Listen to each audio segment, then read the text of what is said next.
Voilà bien une archive qui mérite un microdoc, car en plus de regorger d'informations sur l'histoire de nos paysages, dans nos sociétés rurales, du Languedoc et de la Provence, elle peut être riche d'un point de vue iconographique.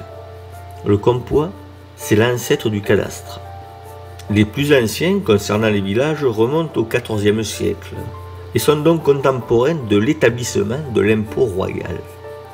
En effet, c'est la guerre de Cent Ans et la grave menace qu'elle fait peser sur le royaume de France qui sont à l'origine de la naissance de la fiscalité centralisée. Jusque-là, les taxes qui pèsent sur les paysans sont d'origine seigneuriale, c'est le champard, les droits liés à la reconnaissance des terres. Mais avec le XIVe siècle, s'installent de nouvelles taxes chargées d'alimenter le trésor royal pour soutenir l'effort de guerre, dont une, la taille, soulèvera les paysans qui finiront par se résigner, peu à peu. Cet impôt n'est pas individuel, c'est tout le village qui est imposé et qui doit, en son sein, se répartir la charge.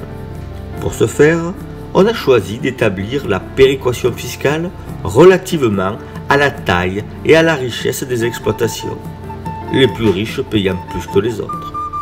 Le document présente chaque exploitation en commençant par mentionner le nom du chef de la maisonnée. Puis suivent différents articles énumérant les biens fonciers en commençant par la maison et les différents espaces bâtis, puis en désignant les terres à blé, les olivettes et les vignes. Grosso modo, la liste des biens va des plus ou moins précieux.